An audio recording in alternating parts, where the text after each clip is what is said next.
The morning mist hung low over the sprawling gardens of Gatcombe Park as Princess Anne stepped out of her country home.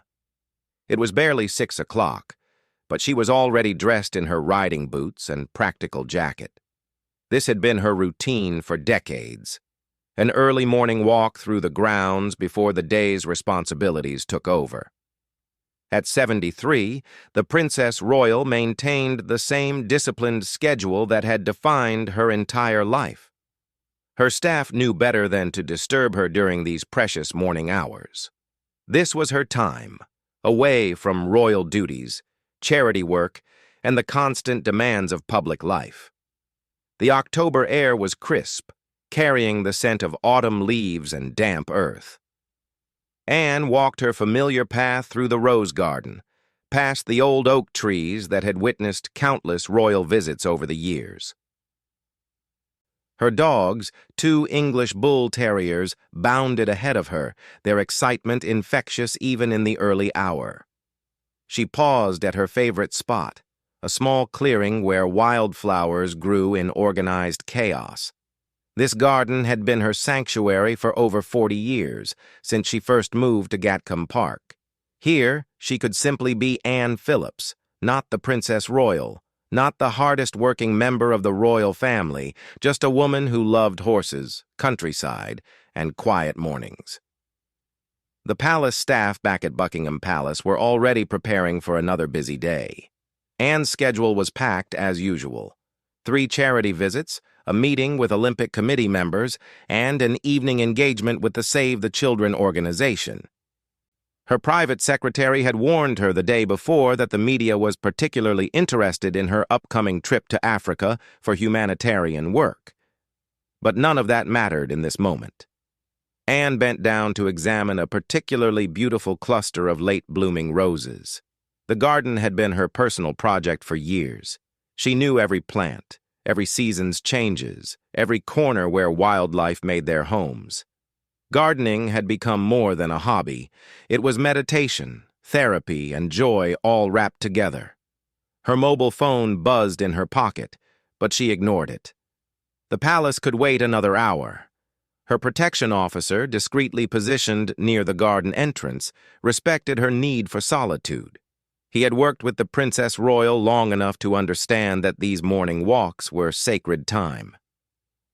Anne walked deeper into the garden, toward the small greenhouse where she kept her most prized orchids.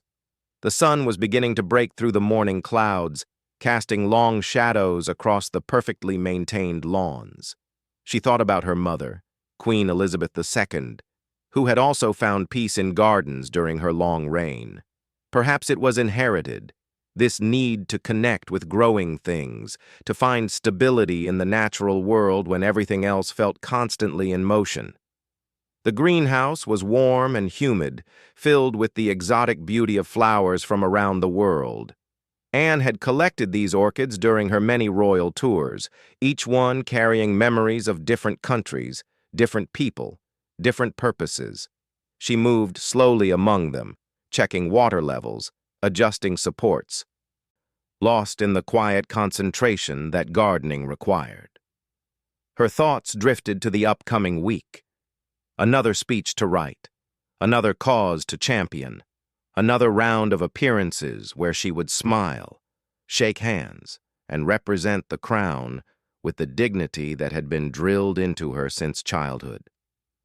Sometimes she wondered what life might have been like if she had been born ordinary, free to pursue her passions without the weight of duty and tradition. But these were fleeting thoughts, quickly dismissed. Anne had never been one for self-pity or regret.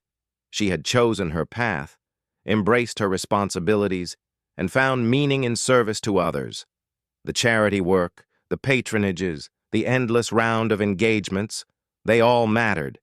They made a difference in people's lives, and that knowledge sustained her through the most challenging days. She moved from the greenhouse back into the main garden, planning to complete her usual circuit before breakfast. The dogs had found something interesting near the pond and were investigating with typical canine enthusiasm. Anne smiled, watching their play. Animals had always been easier than people, more honest, more direct, less complicated by protocol and expectation. The morning was growing brighter now, and she could hear the distant sounds of the estate coming to life. Groundskeepers arriving for work, cars on the nearby road, the normal rhythm of another day beginning. Soon her private secretary would call with updates and reminders. The protection officer would politely suggest it was time to return to the house. The day's obligations would begin, and Princess Anne would seamlessly transform from private woman to public figure.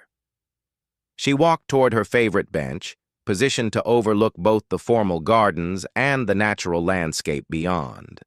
This view never failed to calm her, no matter how stressful the previous day had been or how challenging the day ahead might prove. The garden represented continuity, growth, and the quiet satisfaction of nurturing something beautiful. Anne sat down on the bench, allowing herself a few more minutes of solitude.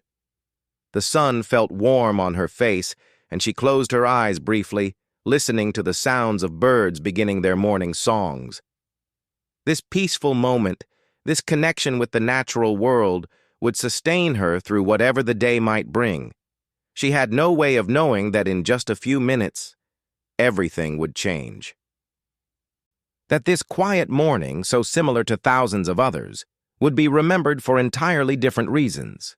That the garden she loved so much would become the center of concern, worry, and an outpouring of affection from people around the world.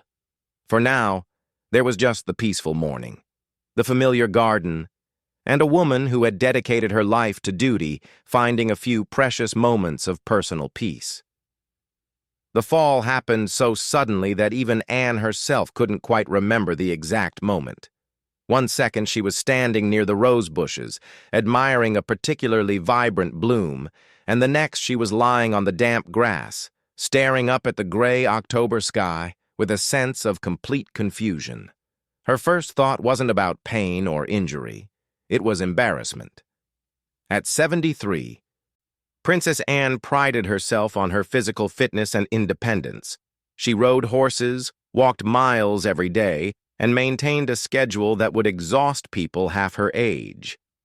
The idea of collapsing in her own garden seemed absurd, almost insulting to her sense of self-reliance.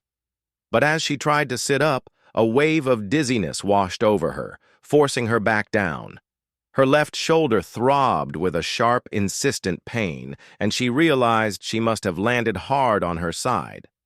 The dampness from the grass was beginning to seep through her jacket, and she could hear her dogs whimpering nearby, confused by their owner's unusual position. "Ma'am!" The voice of her protection officer, James Crawford, cut through the morning quiet. He had been watching from his discreet distance and had seen her fall. Within seconds, he was kneeling beside her, his professional training taking over. "Don't try to move yet. Let me call for medical assistance." "Absolutely not," Anne said firmly, though her voice sounded weaker than usual. "I'm perfectly fine. Just lost my footing on the wet grass." Even as she spoke, she knew it wasn't true. This wasn't a simple stumble or slip. Something had happened to her body, something that made her feel disconnected and vulnerable in a way she hadn't experienced since childhood. Crawford ignored her protests and was already speaking into his radio, using the coded language that would alert the palace medical team without alarming anyone monitoring communications. Anne closed her eyes, frustrated by her body's betrayal and the fuss that would inevitably follow. She had always been the strong one, the reliable one, the member of the royal family who never caused problems or needed special attention. "The medical team is en route," Crawford said gently. "Just rest for now, ma'am. There's no rush to get up." Anne wanted to argue, but another wave of dizziness convinced her to remain still. She focused on breathing deeply, trying to understand what had happened. There had been no warning signs, no symptoms that might have suggested she was unwell. She had felt perfectly normal during her walk, energetic and alert as always. The garden around her, so peaceful just minutes before, now seemed like a stage set for drama she never wanted to be part of. She could hear Crawford making additional calls, his voice professional but urgent. Soon the tranquility of Gatcombe Park would be shattered by medical vehicles, concerned staff, and all the machinery that surrounded any royal emergency. Dr. Sarah Mitchell, the royal family's physician, arrived within 20 minutes, accompanied by a small medical team. Anne had known Dr. Mitchell for over a decade and trusted her completely, but she still felt frustrated by the attention and fuss. The doctor's examination was thorough but gentle, checking Anne's vital signs, testing her reflexes, and asking detailed questions about what she remembered. "Your blood pressure is quite low," Dr. Mitchell explained. "That could certainly cause a fainting episode. Have you been feeling unwell recently? Any fatigue, shortness of breath, or other symptoms?" Anne considered the question carefully. She had been tired lately, more so than usual, but she had attributed it to her busy schedule and the approaching winter months. There had been occasional moments of breathlessness after climbing stairs, but at her age, that seemed normal.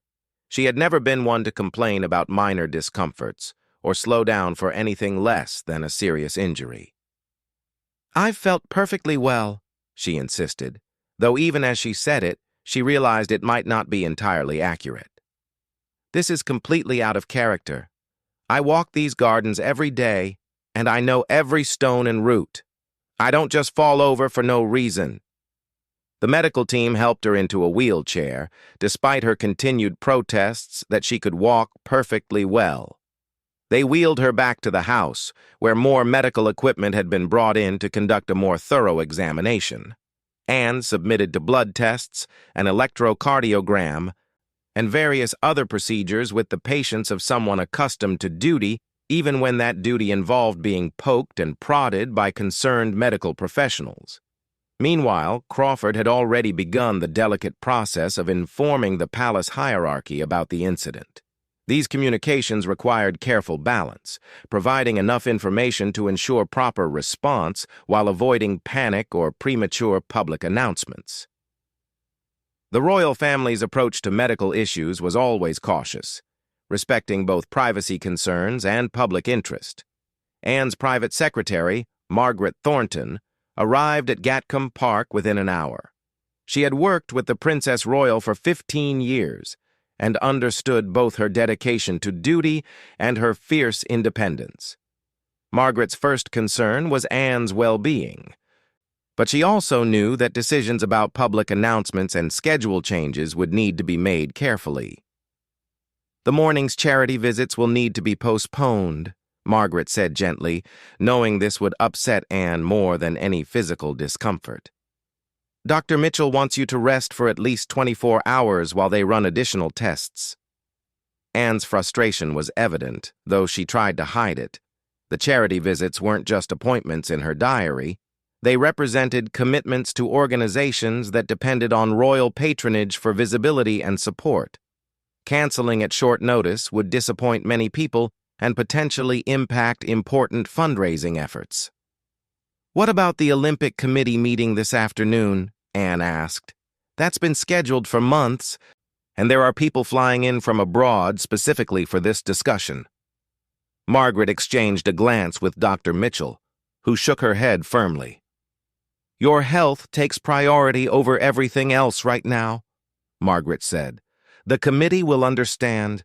Everyone knows your commitment to Olympic sport, and they'll reschedule without question."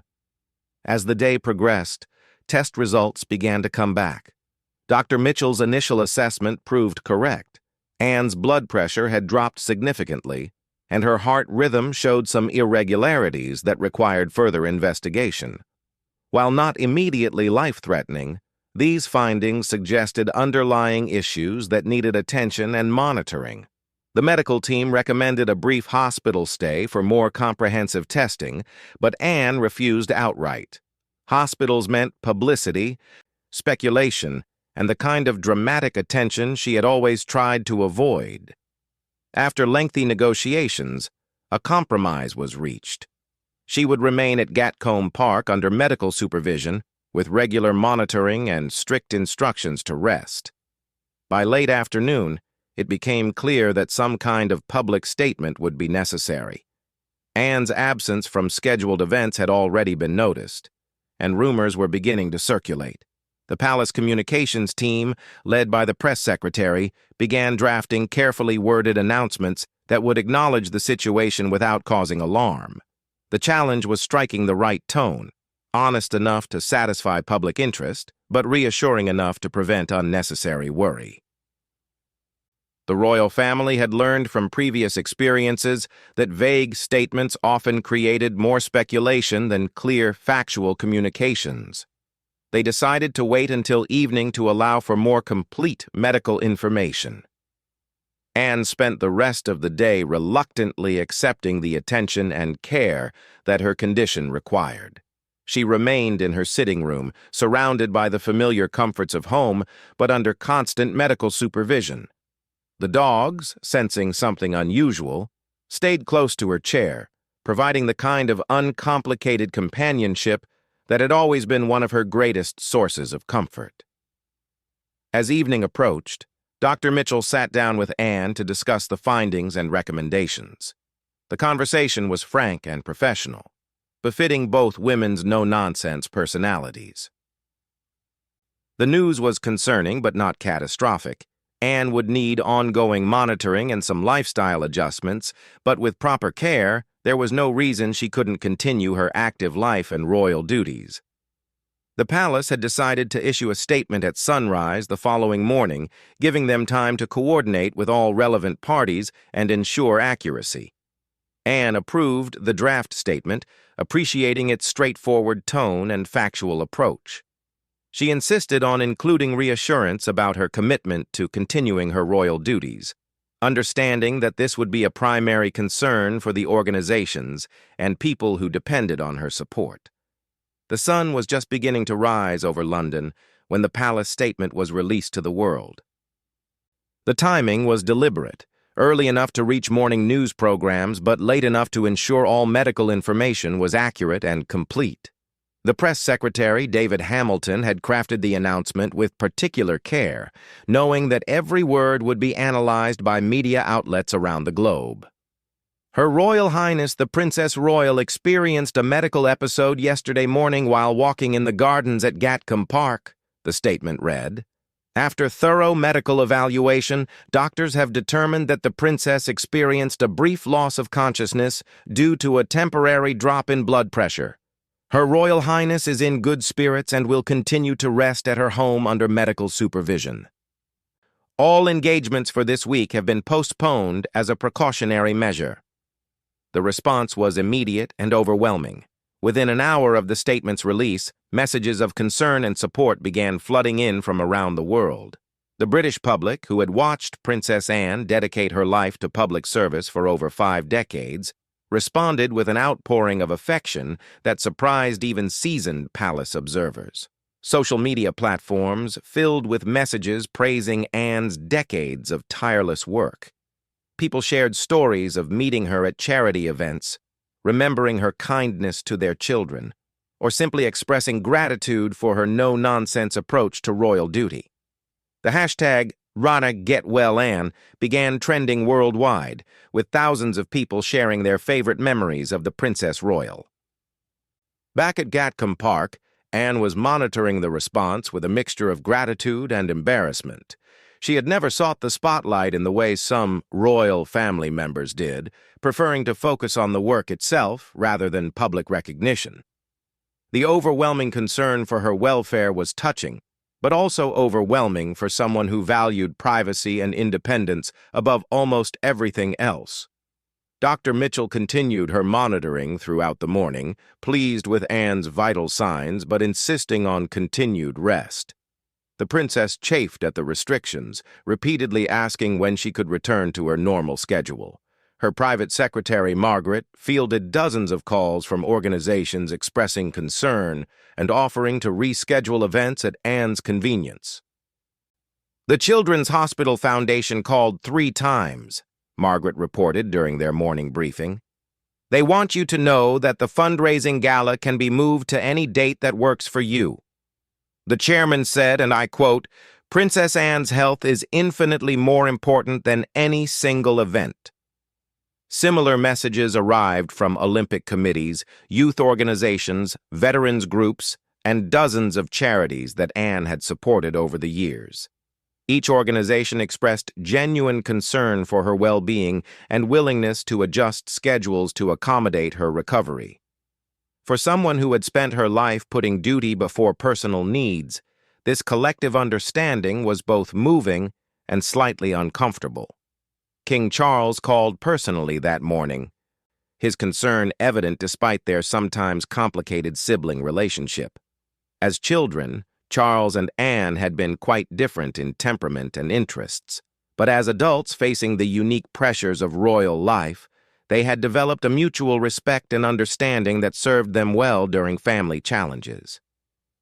"You've given us all quite a scare," Charles said gently during their conversation. "I know how much you hate being the center of attention like this, but people care about you more than you realize."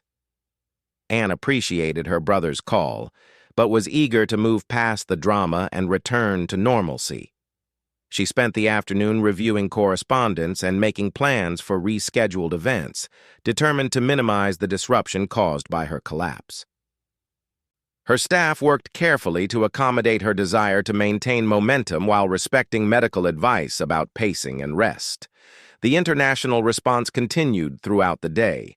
Commonwealth countries issued statements of support, with prime ministers and governors general expressing their nation's affection for the Princess Royal. Anne had visited nearly every Commonwealth country multiple times during her royal career, often undertaking challenging trips to remote areas that other royals might avoid. Dr. Eleanor Jang, who had worked with Anne during a visit to a refugee camp in Kenya the previous year, sent a message that particularly moved the princess.